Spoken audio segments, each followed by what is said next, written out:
तो नमस्कार दोस्तों, कैसे आप लोग? आशा करते हैं कि बहुत ही अच्छे होंगे, स्वस्थ होंगे, मस्त होंगे, किसी को कोई दिक्कत नहीं होगी।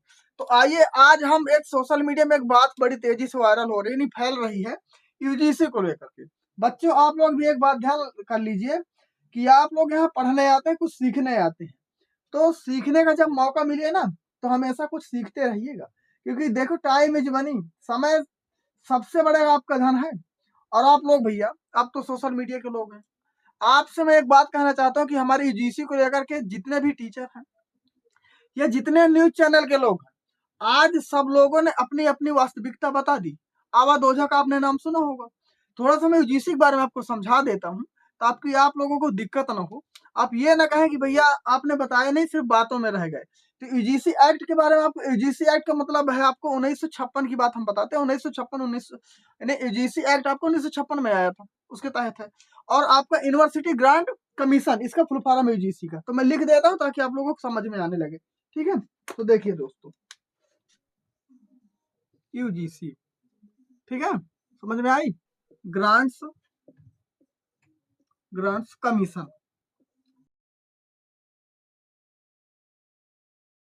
यानी आप लोग को यूनिवर्सिटी ग्रांट्स कमीशन, आपको विश्वविद्यालय अनुदान आयोग, हिंदी में बता देता हूँ, विश्वविद्यालय, यानी यूजीसी का फुल फॉर्म क्या आप लोग बता दीजिए, तुरंत बता देंगे कि यूनिवर्सिटी ग्रांट कमीशन इज विश्वविद्यालय अनुदान आयोग। विश्वविद्यालय अनुदान आयोग, ये इसका फुल फॉर्म। अब आइए बात कर लेते हैं 1956 की बात है जी भाई। ये एक्ट जब आया था, आपका आया था 1956 के तहत। अब एक चीज बताइए कि ये चीजें तो आपको लोगों को पता हो जाए। अच्छा, यूजीसी का अगर आप लोगों से ये पूछा जाए कि यूजीसी का पर्पज क्या है, यानी उद्देश्य क्या है, यूजीसी का अगर उद्देश्य पूछ लिया जाए, उद्देश्य पर्पज पूछा जाए, अगर आपसे इसका उद्देश्य पूछा जाए, इसका उद्देश्य क्या यूजीसी को लाने का यहाँ, तो आप लोगों को बता देते हैं। और बच्चे आप लोग भी ध्यान से सुनते जाइए कि इसका उद्देश्य क्या है। देखो, मतलब आपको बता दें कि आपका क्या है कि यूजीसी आपका क्या है, एक संवैधानिक संस्था है, हायर एजुकेशन को नियंत्रित करने के लिए है। अब इसके उद्देश्य की बात हम कर रहे हैं, तो तुम लोग कहाँ ध्यान है आप लोगों को? आप लोग ध्यान दीजिए कि तो चलिए हम आप ही को बता देते हैं। फंड आयोग देना है, जैसे फंड है, फंड देना है, अनुदान देना है, ये सब चीजें इसके अंदर आती हैं। शिक्षा की गुणवत्ता को बढ़ाए रखने के लिए, यानी एजुकेशन की गुणवत्ता को, एजुकेशन क्वालिटी के लिए बात करते हैं। एजुकेशन क्वालिटी, एजुकेशन क्वालिटी को बढ़ाने का भी एक आपका क्या यूजीसी करता है, यह तो आपको क्लियर है। अच्छा, एक चीज बताइए कि जैसे और क्या कराता है, और कई कई चीजें इसके अंदर, कई चीजें हैं, आपको मैं बता देता हूँ। आप जो बड़ी बड़ी संस्थान, बड़े बड़े एग्जाम होते हैं ना, वो जैसे नेट है, नेट है तो उसको नेट बोलते हैं, ठीक है, जैसे नेट है, जीआरएफ है। जीआरएफ का नाम सुना कि नहीं आप लोगों को? सुना, जीआरएफ, नेट है, जीआरएफ है।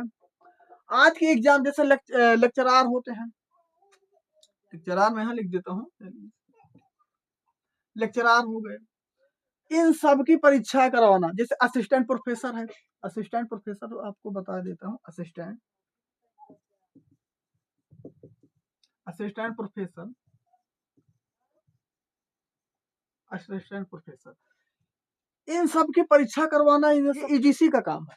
कोई दिक्कत आप लोगों को आई? यहाँ तक समझ में आ गया होगा। लेकिन मेन मुद्दा क्या है, वो हम आज आइए बात कर लेते हैं। मतलब आपको एक छोटी सी बात बता दें कि यूजीसी के कार्य क्या है। भारत की वह संस्था, भारत की वह संस्था, तुम लोग कहाँ है, आप लोग भी सुनिए, आप लोग को बता देता हूँ कि यूजीसी के कार्य क्या है, कि भारत की वह संस्था जो उच्च शिक्षा गुणवत्ता को बनाए रखने का काम करती है, इसे हम यूजीसी के अंतर्गत पढ़ते हैं। सब चीजें हैं ये। अब एक चीज बता दें, कई चीजें हैं, समझ में आ नहीं रहा होगा, आप लोगों का दिमाग खराब हो रहा होगा कि सर ये यूजीसी क्या है, यूजीसी यूजीसी आप क्या बताए चले जा रहे हैं। लेकिन नहीं, आप लोग दिक्कत मत लीजिए, हम आपको बताएंगे यूजीसी की जितने भी चीजें हैं, जो भी चीजें हैं, हम आपको एक एक चीजें आपको क्लियर से बताएंगे। ठीक है, कोई दिक्कत आ गया होगा समझ में? आइए चलिए हम बात कर लेते हैं। यूजीसी ने जनवरी 2026 में नया कानून जारी किया है। मतलब यूजीसी अभी से नहीं, बहुत पहले से था। इसमें थोड़ा सा बदलाव किए गए हैं। नहीं, आपको बता दें, अगर थोड़ा सा मैं यहाँ अगर लिख ही देता हूँ, चलिए, अगर आप लोगों कहते हैं लेकिन एक चीज आप लोग जब सुन ही रहे हैं कि प्रमोशन ऑफ इक्वालिटी, यानी promotion of equality in higher education institute of 26, यानी 2026 की बात है। इसके उद्देश्य आपको बता ही दिए गए हैं कि लिंग के आधार पर, यानी जेंडर के आधार पर जो हमारे साथ छुआछूत भेदभाव होता है, धर्म के आधार पर, जात के आधार पर, विकलांगता के आधार पर, इन आधारों पर जो मतभेद है, जो इन लोगों को पीड़ा दी जा रही थी ना, उनको देखते हुए सरकार ने एक नया कदम उठाया, आपकी है यूजीसी में थोड़ा सा बदलाव किया है। लेकिन क्या हुआ, सुप्रीम कोर्ट ने भी रोक लगा दिया। सुप्रीम कोर्ट ने रोक क्यों लगाया, आप लोगों को पता होना चाहिए। तो आइए हम बात, इसकी वास्तविकता क्या है, इसमें सच्चाई क्या है, इसके बारे में बात करते हैं। इसकी सच्चाई बीजेपी के कुछ नेता, तो ये जो है, अब एक चीज बता दें कि भैया, एक चीज बताइए कि यूजीसी को एक नेता है, आपको बता दें कि छात्र संघ के नेता हैं, उन्होंने इसे ब्लैक लॉ भी बोल दिया है, यानी ब्लैक लॉ बोल दिया, यानी काला कानून इसे बोल दिया गया।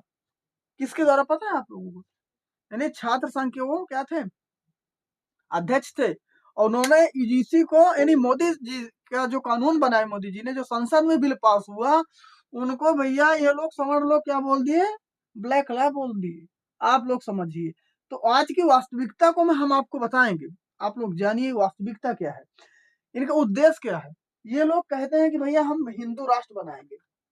एक चीज बताओ कि कुछ लोग बोलने से नहीं, करने से होता है। आप लोग एक बात ध्यान से सुनिएगा। चलिए थोड़ी सी हम बात कर लेते हैं, अगर आप बात हुई होगी कि ये जो चीजें, इसके उद्देश्य क्या है, इसके फायदे क्या, इसके नुकसान क्या, आप लोग अच्छे से जानते होंगे, इस चीज को बताने की जरूरत नहीं है। लेकिन जानिए कि जो हमारी समाज है ना, सोशल, जिसके हम सोशल बोलते हैं ना, सोसाइटी की अगर बात करते हैं, अपनी सोसाइटी की अगर हम बात करें, तो हमारी सोसाइटी के जो लोग हैं पहले से दबे कुचले थे, उनको बढ़ने का मौका नहीं दिया।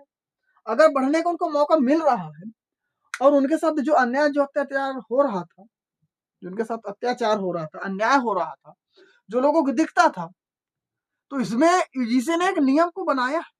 अच्छा नियम है, खराब नियम नहीं। अगर कोई नियम खराब होगा तो बीजेपी सरकार वैसे भी कोई नियम ऐसा नहीं बनाती है, लेकिन बनाया तो उसमें सवर्णों के पेट में भैया आग लग गई, इनके घर में चूल्हे नहीं जल रहे। और एक चीज बता दें, आप एक नाम सुना होगा कि बच्चों, आप लोग बताइए कि आपने एक नाम सुना कि अवध ओझा। आप लोगों को बता दें अवध ओझा एक नाम है, मैं लिख देता हूँ, फोटो लगा दूंगा कि अवध ओझा भैया एक है, अवध ओझा। अरे ये अवध ओझा नहीं है, ये बोझा है आपको लोगों के लिए। सच्चाई क्या है आपको बताएं, इनकी सच्चाई अगर आप लोग जानेंगे तो आपके होश उड़ जाएंगे। देखिए इनकी सच्चाई आप लोग जानिए। अवध ओझा है जो ना, ये यूट्यूब में क्या है, ये यूट्यूबर है, ये वीडियो बनाते हैं, और ये बीजेपी के खिलाफ, मोदी सरकार के खिलाफ बोलते हैं, और बड़े अंबेडकर भक्त बनते हैं, अंबेडकर जी का बड़ा समर्थन करते हैं, अंबेडकर भक्त बनते हैं। वास्तविकता क्या है, नहीं, ये सच्चाई क्या है, जो समाज में दिखता है ना, वो है नहीं। यूट्यूब की दुनिया में, सोशल मीडिया की दुनिया में कुछ और दिखाते हैं, और इनके अंदर, इनके दिल में, इनके दिमाग में चलता है, वो कुछ और चलता है। अवध ओझा के आप लोग वीडियो देख लीजिएगा थोड़ा सा, आप लोग बहुत सपोर्ट करते हैं अवध ओझा को। वास्तविकता क्या है कि ये सिर्फ इनके क्या है, समाज से पैसा कमाना, सोशल मीडिया को अपनी तरफ खींचना है। अवध ओझा ने एक ऐसा बयान दिया है भाई साहब,